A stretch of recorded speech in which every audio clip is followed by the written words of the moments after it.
Hello students, good morning. I am Dr. Ganesh Pandian, working as the assistant professor in SRM IST, Katamuttur campus. I am going to handle the course Atomic Structure and Chemical Bonding in this semester. Today, I am going to cover the topic Theory of Atomic Structure, which is one of the fundamental concepts in chemistry. Come, let's go to the topic. We are well aware that what is atom? Atom is a tiny building block of a matter. And atom is made up of proton, neutron and electron. But how do you picture atom in your mind? Like this, isn't it?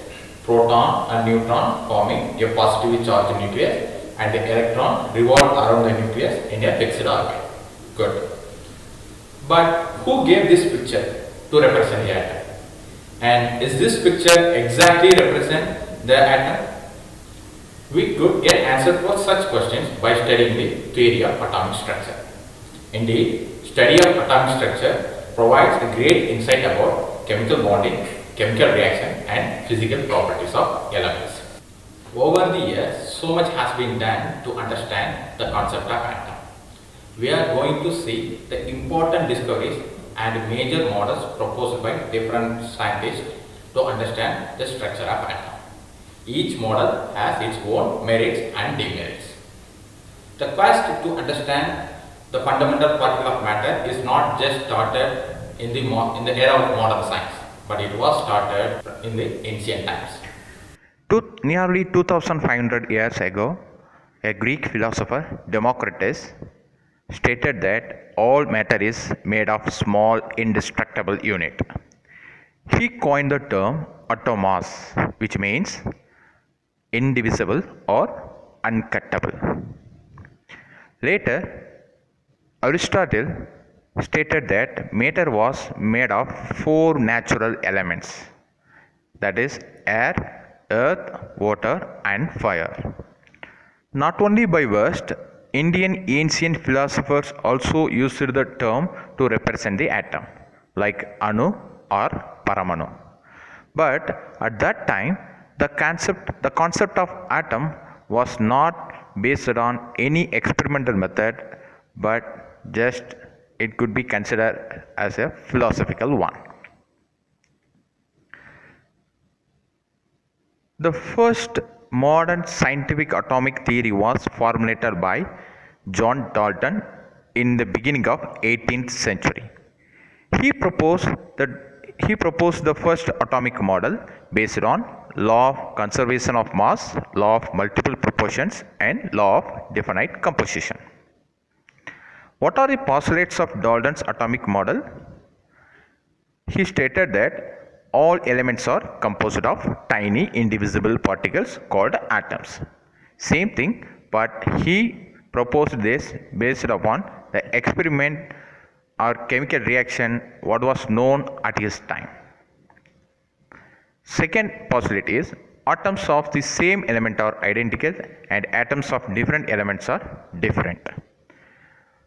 Then he stated that atoms of different elements combine in a simple whole number ratios to form a chemical compounds.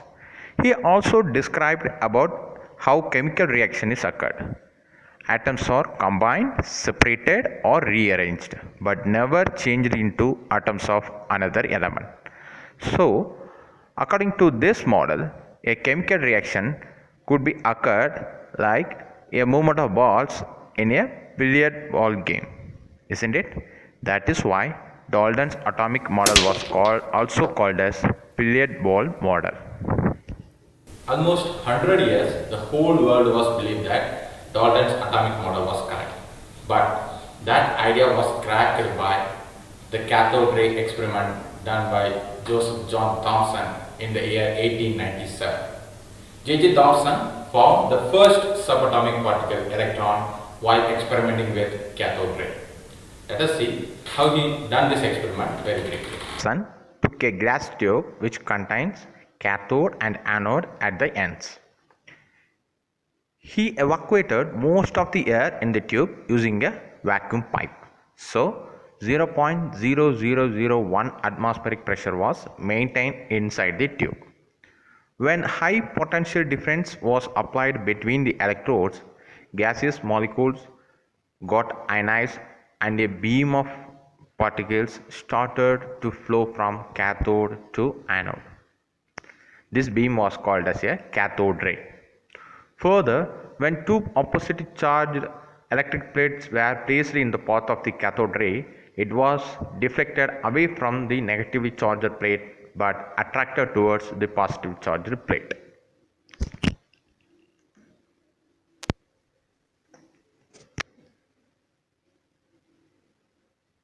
So, J.J. Thomson found that the cathode ray contains negatively charged particle and he named that particles as corpuscles. Later, we called it as electrons. He also calculated the charge to mass ratio of electron, which is constant for all matter. So he found all atoms contain negatively charged particles, but the entire atom cannot be negatively charged because the negative charged atoms cannot combine together to form a molecule. Meanwhile, Goldstein observed canal rays and found that they are composed of positive charged particles. Later, it was identified as a protons. Taken together, J.J. Thomson proposed the next atomic model. According to him, atoms could be described as negatively charged particles embedded within a positively charged spherical cloud. It's like a plum embedded in a putti cake or a seed embedded in a watermelon. Here you can assume that a plum is nothing but electron and the pudding cake could be considered as a positively charged matrix. That is why this atomic model was called as a plum pudding model. But the demerit of this model is it could not account for the emission of radiation of atom when the atoms are hit. Also, soon it came to conflict with gold foil experiment, which is one of the groundbreaking experiment in the history of atom done by Rutherford in 1910. What is Rutherford's gold foil experiment? Rutherford fired a beam of alpha particle from the radioactive source at the thin gold sheet which is surrounded by a fluorescent screen. The screen traces the path of the alpha particle. He expected that, according to plum pudding model, all the alpha particles would pass through this gold sheet. But he found something different. Most of the alpha particles were passed through the gold sheet, but some of the alpha particles were highly deflected more than 90 degrees. So this result indicated that something is confined as a small entity inside the atom. So this was later identified, this was called as nucleus by Rutherford. So in the history, very first time Rutherford recorded the term nucleus present inside the atom. Based on the results of gold foil experiment, he proposed the next atomic model called nucleus model or planetary model. What is the reason for these names? We could understand from the postulates of Rutherford atomic model. What are the postulates of Rutherford's atomic model? The first postulate is atom has mostly empty space because from the gold foil experiment it was observed that most of the alpha particles passed through. The second point is all the positive charged particles and most of the mass of an atom is concentrated in small core called nucleus. If the positive charge of an atom is evenly spread according to Thomson model, then the electric field from the positive charge of atom could weakly affect the path of the alpha particles, isn't it? But Rutherford observed very few particles were highly deflected. This showed that the positive charge was not spread in atom, but it is confined in small area in an atom. The third postulate is negatively charged electrons are revolve around nucleus like planets revolve around sun. For this reason, Rutherford's atomic model was called as nucleus atomic model or planetary atomic model. So this model concluded that the electrons are not embedded within the atom. Rutherford also stated that the size of nucleus compared to the atom is as a size of football compared to football ground. Rutherford is really genius because he proposed that some neutral particles should present along with proton in nucleus. After 20 years, in 1932, James Chadwick found that neutron present in the nucleus. Do you know who is this Chadwick? He is a student of Rutherford. Okay, let's come back to atomic model. Most of the scientists started to accept Rutherford atomic model was correct, but it has two major flaws. The first drawback is, according to this model, atoms would be naturally unstable. How? Because if electrons are revolved in circular path around nucleus, they would get accelerated even though the speed of electron is constant. This acceleration would cause the electron to radiate energy in the form of electromagnetic waves. So what will happen? The velocity of electron would constantly decrease and it would eventually fall into nucleus. So the atom would be naturally unstable, isn't it? But atom is stable one. The second drawback of Rutherford's model is it could not account why the discrete or sharp spectral lines are observed in atomic spectrum, not a continuum spectrum. These drawbacks lead to create a next to atomic model. You should note it down. Rutherford did not mention the number of orbit or maximum number of electrons in each orbit. He just stated that electrons revolve around nucleus in a circular path. In 1913, the scientist Niels Bohr modified the Rutherford's model and he proposed that electrons revolve around nucleus in a specific orbit at certain discrete set of distances from nucleus. What are the postulates of Niels Bohr atomic model? The first postulates of Bohr atomic model is electrons revolve around nucleus in a specific orbit having definite amount of energy. These fixed energy paths are called as energy shells or energy levels. These energy shells are represented by letters K, L, M and N. The first energy shell is represented by letter K and the second is represented by letter L and third and fourth are represented by the letters M and N respectively. The maximum number of electrons could accommodate in each shell can be calculated using the formula 2n square, where n is number of orbit. So K shell could accommodate maximum of 2 electrons and L would have 8 electrons and M would have 18 electrons and N would have maximum 32 electrons. The orbit closest to the nucleus has minimum energy and the orbit further has maximum energy.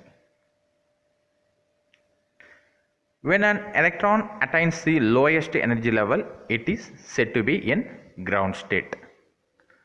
But electron does not emit radiation when any one of these orbits. So Bohr's atomic model explains how the atoms are stable. But how atoms emit radiation when heat or electromagnetic energy is provided?